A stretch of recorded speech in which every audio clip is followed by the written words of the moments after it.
Hello, my name is Ross Elliott and welcome to my YouTube vlog on my interpretation of marketing myths. In this YouTube vlog I will be discussing in detail marketing myths as well as a quick overview on such things as market orientation, shareholders and a few quick benefits of these. First thing we should address really is marketing, and marketing can be defined twofold. One being the management process of anticipating, identifying and satisfying customer requirements profitably. Basically meaning that the aim of the marketers within a business is to locate and to fulfill the customer's needs and wants in a profitable manner. Another way that you can describe or define marketing is that marketing is the activity, set of institutions and process of creating, communicating, delivering and exchanging offerings that have value for customers, clients, partners and the society at large. So basically that is a much longer winded explanation of the first one, except this one focuses a bit more on your stakeholders. So this being your shareholders, your local community, workers within the business such as your managers and obviously all of the shareholders within that. So moving on. My chosen company that I've decided to focus on for this vlog is Apple. Apple is obviously a very well-known company, and since its arrival into their market, it has actually become such a dominant market leader that it is now the second most profitable business with a revenue of around £170 billion.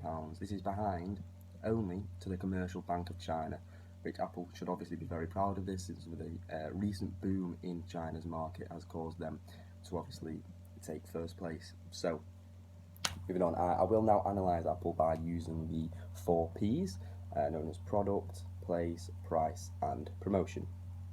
So first off, Apple have collated over the years a wide range of products, obviously from their Apple Watches to their tablets, Macs, phones. You've obviously got a wide variety there, and obviously since their arrival we do know that they have dominated the technological market. If you ever want to buy anything from Apple, you do either have to go online or go direct to the Apple store. This not only aids promotion, obviously if you go into the store, going online, you can look at all the other products, not just the one that you are necessarily looking for, which is obviously very good for Apple as well. Moving on, for price, Apple, they do have competition from some other leaders like Samsung. However, because they are such dominant market leaders, they tend to be able to set their prices as high as they want. They know that they're going to have the demand there, they know that people are going to want to buy the product. So like I said, at the end of the day, Apple generally can set the prices as high as they want to. And then finally, we come on to promotion. Apple don't really tend to need to promote very much. They're already a very known product. Unless it's a new product or a new initiative that they are bringing out, you won't really see Apple promoted as much as you may think.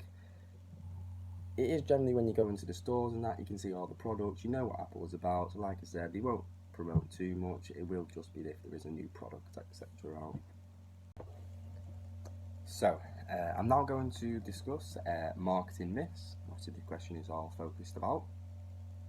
One popular marketing myth is that marketing is strategic. However, this is not necessarily the best way to view marketing, in my opinion. When looking at marketing strategically, it doesn't necessarily produce the best results. For example, a strategic way of marketing would be by producing something like a brochure. Brochures are often seen as junk, not many people actually read them, it takes a lot of printing, money, obviously people handing them out. It's not necessarily the best way to actually go about promoting your product.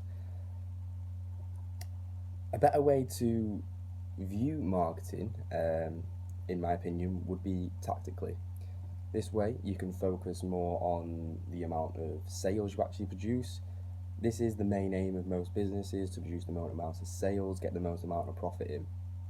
So just to repeat again, like I said, the best way I would feel to actually view marketing is not strategically but tactically, as like I said, you can more look at the amount of sales rather than just promoting in any which way you seem fit, such as your brochures. They're not very effective, in my opinion. Continuing on then, a second marketing myth that we can look at is that a satisfied customer is a loyal customer. We can see, again, if we take an example for Apple, they are very loyal customers. Generally, you get an iPhone, you get an iPhone 5, the next time you get one, you'll upgrade to an iPhone 6. You won't generally go and buy the Samsung, you just generally stick with the Apple products. However, you do have some competition for these. Like I said, the Samsung, you've got the Samsung Galaxy S. So I am satisfied currently with an iPhone. This doesn't necessarily make me a loyal customer in the future. I might want to go to Samsung and obviously try the Samsung Galaxy S. Currently, I do have an iPad. However, in the future, I would like to maybe look at a Samsung tablet, maybe explore new things. So, like I said, having a satisfied customer doesn't necessarily mean you are loyal. Satisfaction doesn't come with loyalty. It means obviously you're happy with the product, but it doesn't mean that you're not going to go search for other products that are on the market at that time. So, continuing with marketing myths, I'm going to look at another myth now, and that is that a big name brand can sustain a higher price. So again, looking at Apple, again for this myth, you would generally say that is relatively along the lines of Apple. They can generally set what prices they want.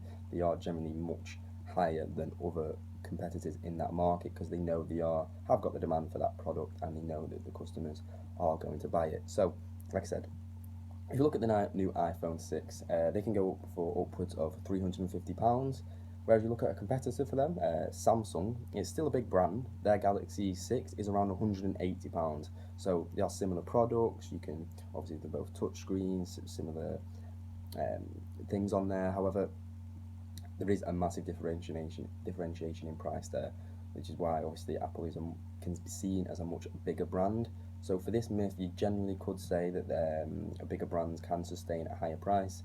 This may not necessarily be the same for every single company, but obviously through looking at Apple, we can see that that is quite relative to them. So, moving on again, I'm now going to look at the benefits of being a market-orientated business. So first off, again, I'm going to use Apple as my example for this. First off, since its arrival in the market, Apple has clearly seen an increase in the amount of sales. Since first coming around, Apple have seen, like I said, an enormous amount of increase in their sales, which has also led to them seeing an increase in their market share. With a market-orientated business, like I said, they do usually see this increase in the market share, which has led Apple to become a monopolistic firm, having the majority of the shares within their market. Furthermore, Apple have also seen a rise. In 2014, they had a £37 billion profitability, and then in the next year, it rose to 42 billion. So from what you see here, there's a 5 billion rise. Year on year, Apple tend to see a rise in their profitability. So along with these benefits here, you can also obtain satisfied customers. You can have an increase in your loyal customers as well as an attraction of new customers. This obviously perfectly describes how Apple have collated its customers over years.